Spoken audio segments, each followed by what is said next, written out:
They pulled up at midnight, lights like two hungry eyes cutting through the trees, and I knew right then they didn't come for a friendly chat.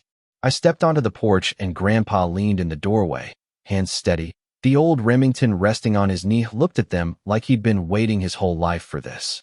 The man in the front of the SUV smiled small, the kind of smile that doesn't reach the eyes, and said, "Evening, Mr. Hollis. We got a notice for you. Most fights around here start with paper-clean letterheads and thin threats, and you breathe wrong the first time you see one."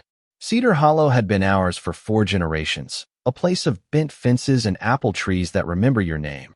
And seeing a glossy HOA packet stapled to our mailbox felt like someone trying to sell us our own yard.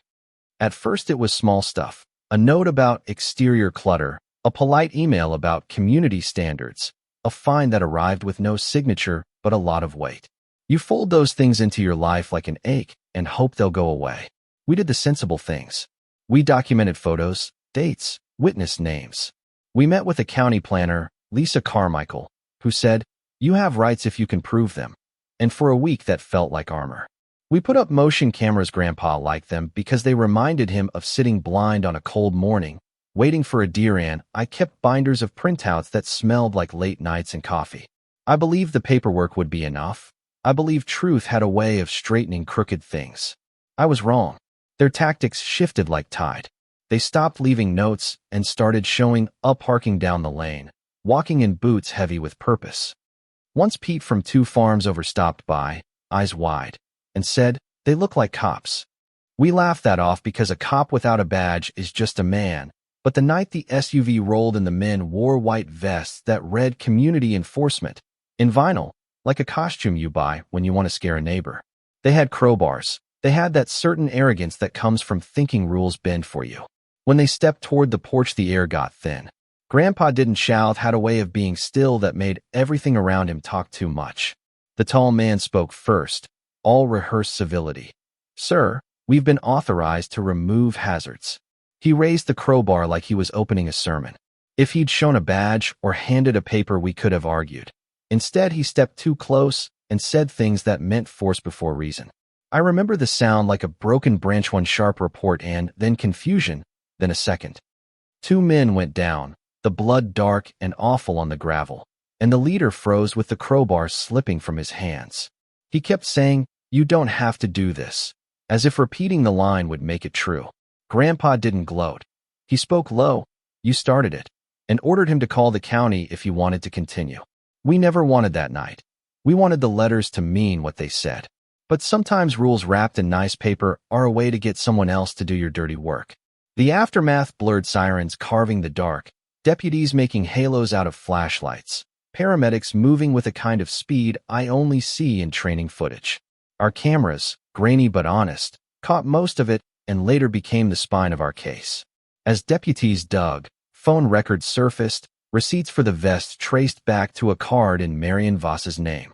Marion, thin hair pulled tight, smile like a ledger, had been the HOA president, the neighbor who hosted potlucks and then filed complaints, the woman who smiled while she moved pieces on a board that wasn't hers to touch. Court felt less like justice and more like a slow, loud reveal. Marion practiced her lines, raising property values, community standards, and the men in white vests played their parts of blurred loyalty. But the binders, the timestamps, the footage, and a shaky phone video cut through rehearsed civility. The prosecutor laid out receipts: vests bought from an online vendor, a rental car used the week of the incidents, cash withdrawals timed with the troublemakers' arrivals. The men were charged. Marion was charged. The county voided parts of the HOA charter and ordered restitution for the damage they'd caused. Before that night, small cruelties piled up like winter wood. You don't notice a pile until you try to move it. They slashed the tarpaulin on the hay wagon, painted our mailbox, and once someone left a dead raccoon in the well. The barn door was forced open and a tractor key snapped in the ignition. We replaced the lock and put a note up, "Property of Hollis family," like a prayer. Then an anonymous envelope arrived with threats disguised as policy, and the pile kept getting higher. Mid-trial, Marion took the stand and read from a page about protecting values, voice iron smooth. On cross, Rosa quiet, steady told the court Marion had offered help to get up to code in exchange for HOA support. The prosecution produced a receipt, cash withdrawn the day the vest showed up. Small things stacked until they told a clear story. When the verdict came, relief and a kind of awkward guilt spread through town. We returned to routine the way a tide finds its mark, slow, careful, rearranged by what had washed ashore. Winning on paper didn't fix everything. The county could restore signatures and issue fines, but it couldn't erase the way some neighbors avoided our lane, like they'd been taught to be polite to the loud.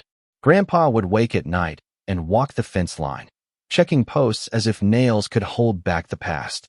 He used to hum while he worked. After everything, he'd hum less.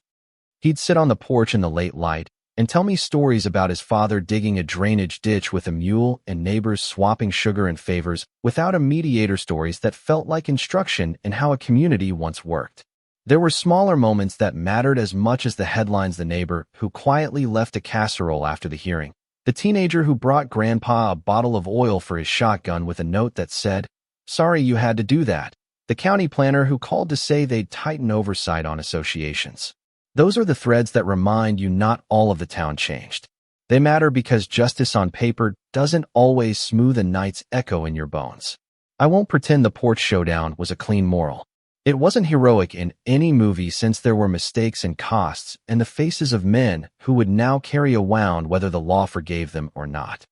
2 men were hurt, one left with a limp and a long list of choices he'll have to justify to himself every morning. I don't think anyone woke up proud to have heard a gun that night.